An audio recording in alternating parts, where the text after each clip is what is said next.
Aloha, e como mai.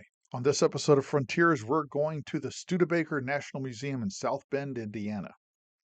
I spent from November 2017 to November 2018 touring all 50 states and a little of Canada. Obviously, I'm going to discover a lot of things in our country I'd never even heard of. This was one of them. Now, growing up, I'd never even heard of Studebaker cars until Fozzie Bear drove one across the country in 1979's The Muppet Movie. During the film, Fozzie drove a 1951 bullet-nosed Commander bequeathed to him by his hibernating uncle. Two Commanders were used in filming the movie. One was unaltered and used for long shots, but the other was modified to be steered from inside the trunk, while Muppet operators brought Fozzie and Kermit to life inside the car. Studebaker, of course, has more than just a rainbow connection to American pop culture. The company came into existence in 1852, and Studebaker cars crisscrossed our nation until they finally went out of business in 1967. Craftsmanship with a flair to bring you this new big Studebaker President V8. Here indeed is a car to dream about, truly distinctive with its look of sculptured steel. Inside, luxury unequaled, matching two-tone colors in washable vinyl fabrics, exclusive flight-style instrument panel, and roominess that means true comfort. From any view, you see the smart sweep of its lines. Bigger, longer, wider. A bold, important look, so perfectly suited to modern tastes. When I started my grand tour, my brother and his family at that time were living outside Dayton, Ohio, and I'd already made plans to spend Christmas and New Year's with them. This would be the first Christmas since I retired from the Navy, so spending it with my brother and his family was a great idea.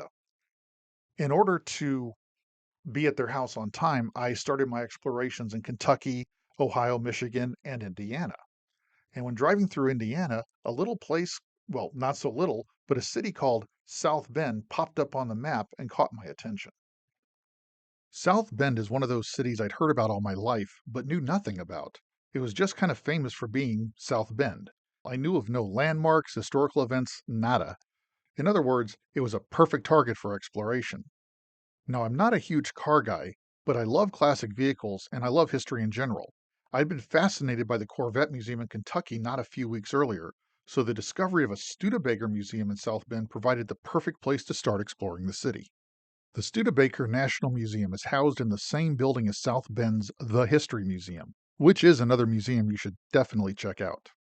The Studebaker Museum occupies 3 floors, with the main floor providing an overview of the family history and the company, along with vehicles from the mid-19th century through 1934. The upper floor displays vehicles built after 1934, but don't forget about the lower level. A large collection of military vehicles is on display, along with open storage of vehicles not out for regular viewing. The oldest vehicle on display is a Conestoga wagon built by the Studebaker family in 1835, nearly 20 years before they founded the company. This particular wagon was built to facilitate their own move from Pennsylvania to Ohio, and from Ohio they would eventually migrate up to South Bend, Indiana. The oldest surviving vehicle built by the Studebaker Company is a Phaeton carriage from 1857. Named for the son of the sun god Helios, Phaeton-style carriages were considered high-class transportation in Europe and America during the latter half of the 19th century.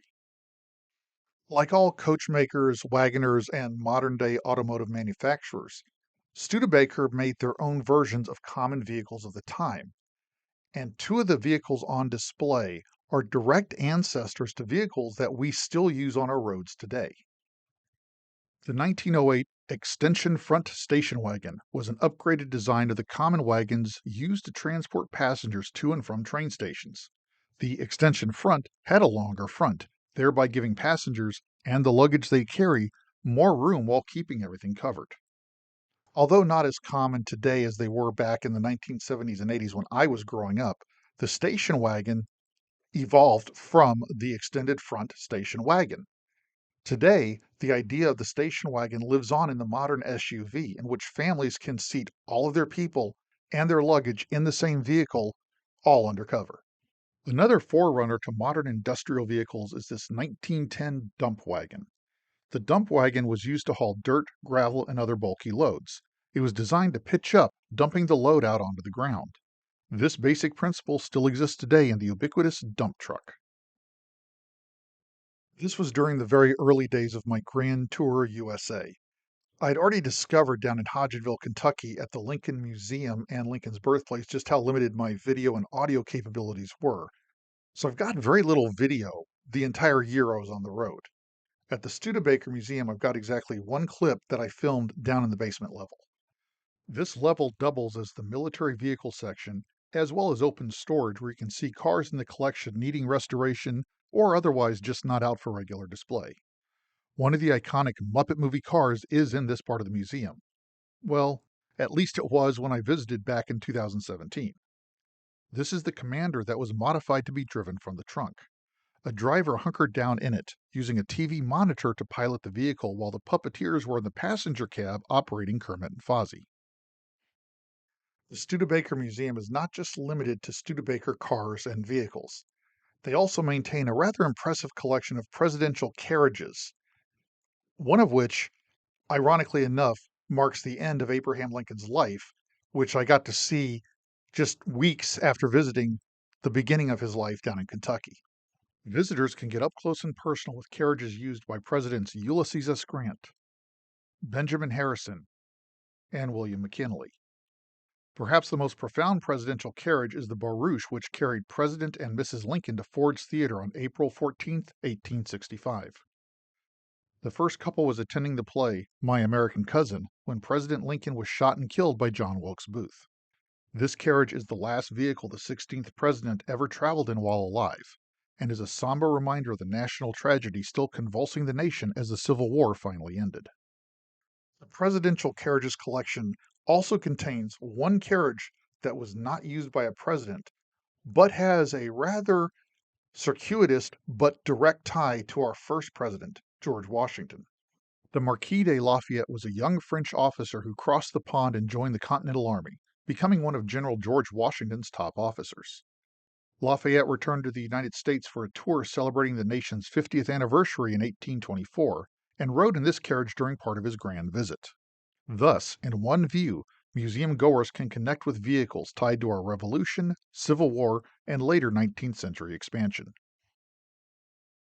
Now, I'm not a huge car guy, although I am a huge vehicle guy. I have a total fascination with vehicles, and the bigger they are, the more I'm fascinated by them. Hence my love of ships, then aircraft, then cars. But the reason I'm so fascinated with vehicles in general is that they represent freedom. They represent travel and exploration, things that help make human beings what we are. Hidden gems like the Studebaker National Museum in South Bend are places that I love. I'd already just plotzed over the Corvette Museum down in Kentucky, and I'll take you to that museum in a later episode. But there's a lot more to the Studebaker Museum than I thought when I got there. I didn't know about the history of coach making that they did. I didn't know they would actually have anything from the Muppet Movie. I didn't know that the museum maintains the presidential carriage collection, and that's just the Studebaker Museum. South Bend's The History Museum, as I already said, is in the same building and is a wonderful museum telling the story of Indiana. So if you get up to Indiana, make sure you go to South Bend. Visit the Studebaker Museum and the History Museum.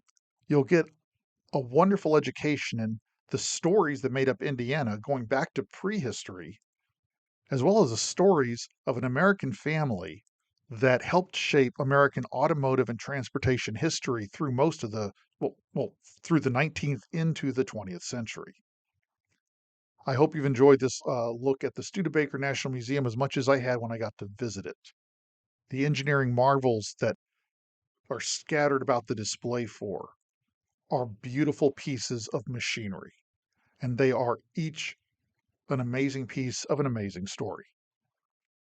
Well, until I see you here again on Sparks 1524, mahalo nui loa for your time. Be safe, go do some great things.